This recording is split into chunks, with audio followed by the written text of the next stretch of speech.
The station was quiet. Too quiet, thought as he walked down the narrow, white-lit corridors. The hum of machinery filled the background, steady and rhythmic, but there were no voices, no laughter, no footsteps except his own. It felt wrong. The silence pressed against him like water, heavy and cold. Every step echoed slightly in the long hallway, a reminder of how alien this place could feel. He stopped outside the containment chamber. A large energy barrier shimmered faintly, invisible except for the soft distortion of light where it touched the floor and ceiling. Behind it, a figure moved, her shadow sharp and long. She was not human, and she knew it.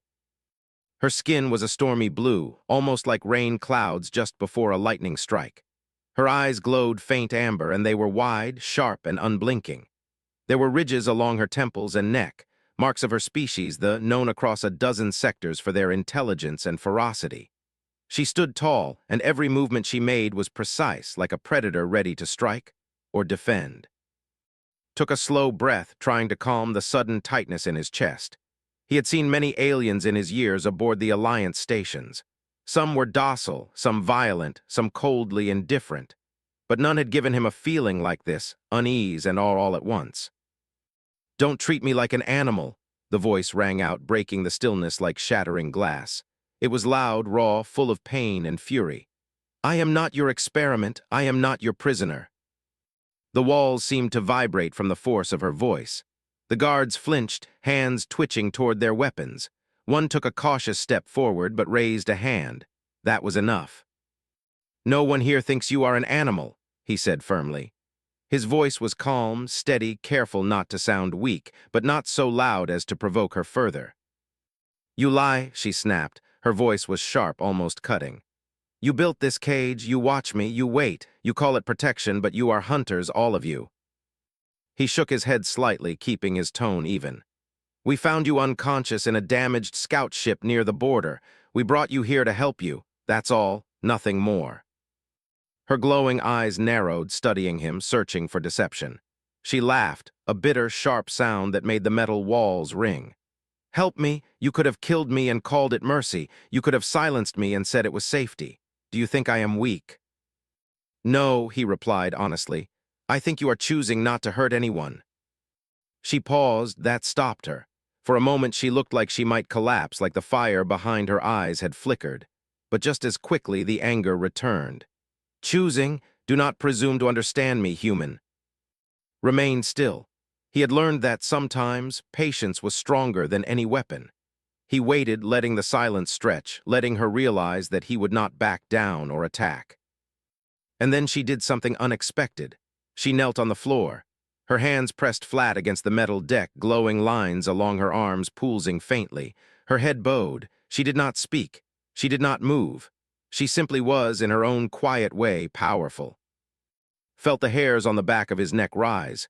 There was something different about this. Something ancient, something beyond him. The first few days were the hardest. Her name had finally come out after repeated questioning, refused food, water, and any form of interaction. She paced the room like a caged lion, long legs carrying her from one corner to the other. She shouted accusations at the walls. She called the humans liars, murderers, cowards, and weaklings, and every word carried pain. The crew whispered behind's back. "She's dangerous, are fighters. She could destroy half this station if she wanted." Did not flinch. He had seen fear before, but he had also learned that respect, patience, and understanding could achieve things fear never could. "She's alone," he said quietly, "and scared, give her space." That night sat outside the barrier, staring at the quiet lines of her glowing body. He noticed something he hadn't before, her breathing. Shallow, fast, almost mechanical, and yet it was deliberate. She was controlling herself, controlling her rage and her fear. He whispered almost to himself, "I wonder what you've seen out there, I wonder what it cost you to survive." She heard him, he knew because her head snapped up, golden eyes staring straight at him. For a long moment neither spoke. Then she turned away. The next day she finally spoke, quiet and almost hesitant. "Why don't you restrain me?" "Because you haven't given us a reason to," he answered honestly. Her hands flexed, claws clicking softly against her palms. "You assume I am weak." No, he said, meeting her gaze. I assume you are choosing to control yourself, even when no one would know if you didn't. Her jaw tightened. She turned away, walking a few steps before packing the room in long, silent strides. The crew still whispered. She's playing you, one guard muttered. She's testing our weakness. Wait, she's dangerous. She's human too, whispered back almost to himself. Just not like us. Then came the night the station almost fell apart.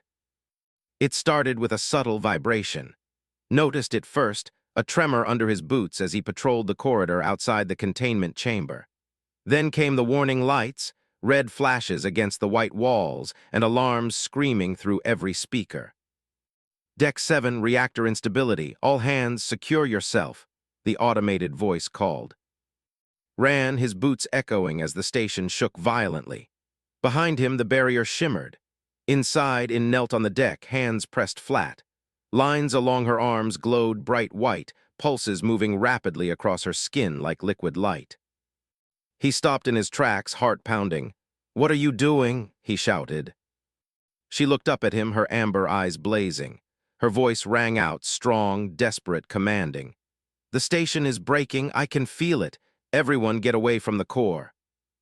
He obeyed instantly, barking orders. The crew scrambled as the lights flickered.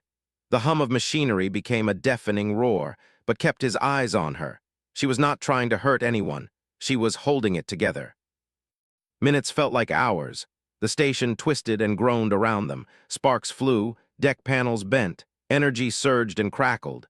Could feel the fear pressing against his chest, tight as a fist. Screamed, not in anger, not in pain, but in effort. Her entire body trembled, every muscle straining, as if she were holding back the collapse of the world itself. The glowing lines along her arms and neck flared with intensity, and the room seemed to vibrate with her power. Then finally the shaking stopped. Alarms fell silent, the lights steadied, the energy barrier dissipated. Ran to her side, catching her as she collapsed. She was cold, weak, and trembling. Sweat, or something similar, ran down her face. "You still think I'm an animal," she whispered, voice faint but defiant. Shook his head, swallowing hard. "No, I think you just saved every life on this station." Her eyes closed again, and in that moment the anger faded, replaced by something softer, something harder to read: trust. Later, in the infirmary, learned the truth. There were more than warriors. They were bond-bound to their ships, trained from birth to merge with metal, energy, and technology. They were sacred, not just fighters, but guardians. In had been a ship heart, a living core of a vessel. When her scout had been destroyed, she lost not only her ship, but her purpose, her identity, and her home. Capturing her, the humans had expected rage, sabotage, or at least fear. Instead, they had been met with resistance, then grace. She had resisted, yes, but she had also chosen to save them. Knelt beside her bed. She was still weak, still trembling, but her golden eyes tracked him. "My people will come," she said softly. "They will not trust you." "I know," he said, steady and calm.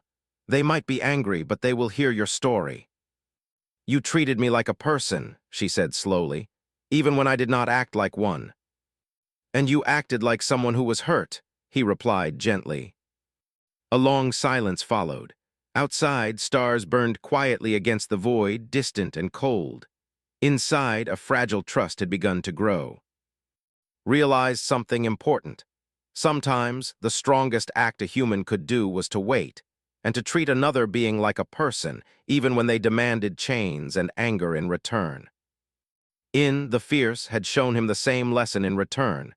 That strength could be restraint, that power could be choice, and that the line between fear and respect was thinner than anyone realized. The future would not be easy. Her people would not forgive easily, and the humans had reason to be wary. But the first step had been taken, and for the first time in months felt hope.